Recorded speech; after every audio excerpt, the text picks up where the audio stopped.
What single human has done the most damage to the progression of humanity in the history of mankind? Guy de Chauliac.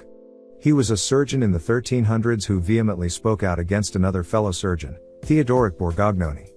Theodoric was a surgeon who wrote about his theories on proper wound care and believed that the best thing you can do to a wound is wrap it and keep it clean.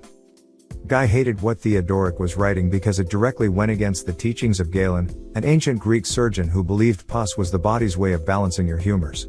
Guy's teachings were widely accepted, and it's believed that his ignorance set the development of antisepsis in surgery back about 600 years. Edit: Guy de Chauliac was born in the 1300s, not 1200s, as he was alive during the Black Death. Ignaz Semmelweis was the guy who was thrown into a mental asylum for saying surgeons should wash their hands between seeing patients. There was also a French physician who discovered some valuable kinds of anesthesics but was ignored by the medical community because he couldn't write in Latin. Edit: his name was Ambroise Paré. From Wikipedia, Paré discovered that the soldiers treated with the boiling oil were in agony, whereas the ones treated with the ointment had recovered because of the antiseptic properties of turpentine. This proved this method's efficacy, and he avoided cauterization thereafter. However, treatments such as this were not widely used until many years later. He published his first book, The Method of Curing Wounds Caused by Arquebus in Firearms, in 1545. Injured soldiers continued to be treated with boiling oil for many years because Paré's discovery was snubbed. It finished strong, but the later seasons were definitely falling off according to popular opinion. Popular opinion is still just opinions though, and enjoyment is subjective. If you thought it was gold start to finish, then it was. It sure as hell was gold start to finish for me. Silly with a touch of heartwarming and a bit of sadness to each individual. I think Futurama aged better than The Simpsons have. They explored some pretty gnarly concepts in some episodes, but were as comedically on point as much if not more so than The Simpsons. I mean, just think about the time paradoxes they dealt with in Futurama. Fry's his own grandfather. Bender's Game.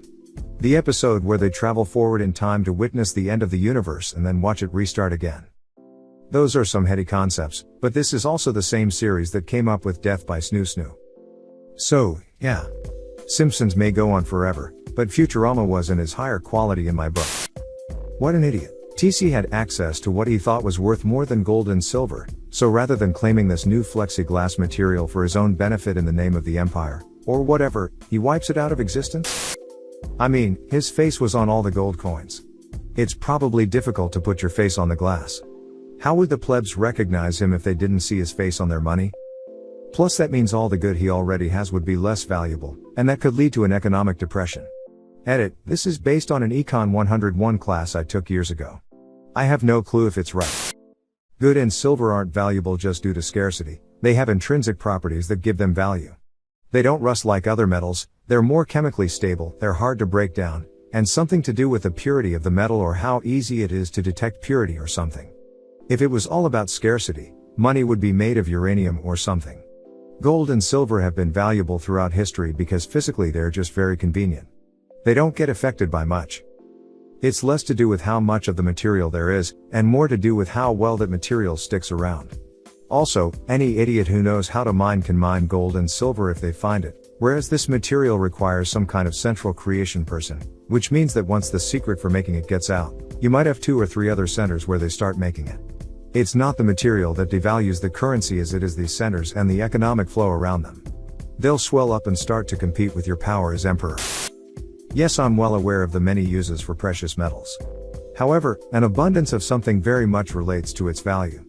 Gold and silver throughout history have been scarce enough to retain value as currency and available enough, through relatively easy mining as you allude to not become as obscure as, say, palladium, which is much more valuable, and as inert and useful as, if not more so than, gold. In ancient Egypt, iron was more valuable than gold. Why? It wasn't because of its properties alone, but because they hadn't mastered the technique of turning iron ore into useful material, and it was therefore very scarce. The Iron Dagger King Tut, was entombed with was likely one of the most valuable, at the time, possessions in the entire burial site. Also, I stand by my idiot claim. To your point on the competing production centers, that would be all the more reason for the emperor to seize the technology and become the leading source for it than anything else. Flexible glass would not overnight challenge his power as emperor. Edit: typos and crappy formatting. No, the idea isn't that it would prevent gold and silver from having worth. Metals had a mixture of value in their usage. If the cup manufacturers stop buying gold for the cups, then the demand goes down and there's more gold available for the jewelry makers. Thus jewelry and gold as a whole goes down in price. It still seems silly, and the story seems unlikely to be true. But there is at least some truth to the idea that if you negate the utility of a precious metal, the supply would increase and thus the price would go down. Under selectorate theory, a dictator or monarch is foolish to allow great wealth to be gained that the leader doesn't control. Power comes largely from money, and a citizen with access to money that you as the leader can't control is a citizen with power, and a citizen who you have little power over yourself. Rather than fight a war with that citizen when they're rich and have paid for their own army, the prudent leader kills the competitor before they have the means to fight back.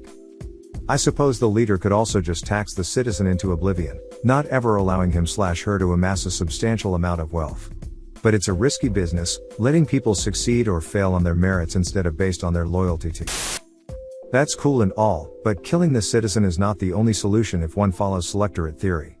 It seems that he chose to destroy the wealth instead of controlling the wealth. He could have easily conscripted the inventor and made him his own personal glassmaker in perpetuity, which would have added to his overall controlled wealth. Killing him is making the assumption nobody would ever discover the method again, plausible, sure, but not guaranteed, and denying himself additional wealth available to him. Remember, this was a random inventor, not a rival political leader. He could have easily conscripted the inventor and made him his own personal glassmaker in perpetuity, which would have added to his overall controlled wealth. Perhaps, and it is not my point that he made the best possible decision. My point is it wasn't necessarily for no reason that he did it. If he gave the guy a means to manufacture glass, he could never be 100% sure the guy wasn't sneaking a small amount out to sell. What if the guy made a deal with a rival nation to sell them the glass? There are a lot of unknowns, and there are ways he could have mitigated them without killing the guy, but killing the guy was a way to mitigate the risk. Clearly an effective one. Well, if the unnamed inventor wasn't a Roman citizen, maybe there was worry that this product would be outside of the empire's control.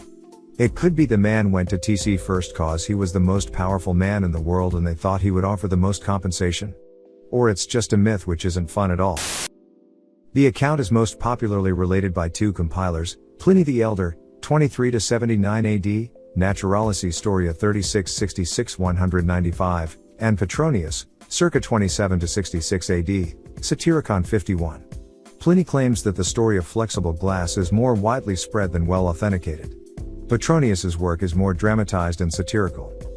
I would certainly take this tale from 2000 years back with a large pinch of salt. There is a similar story of a man in ancient China who constructed a flying machine and showed it to the emperor. The emperor had the man executed and the man killed for creating something that could inspire commoners to dream above their station. I am wondering if this is a universal story that pops up in every culture as a social warning.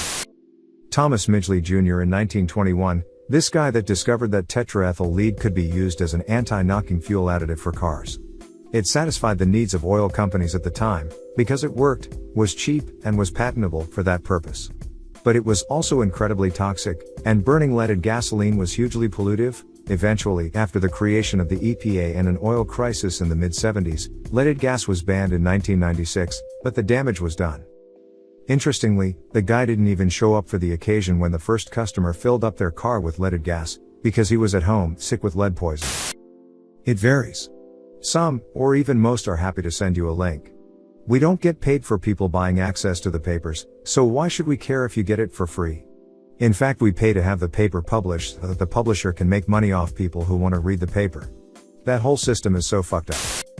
The Ming fleets were extremely expensive to maintain, and at that time the Chinese emperor had to deal with significantly greater unrest at home, and piracy and raiding from what would become Japan.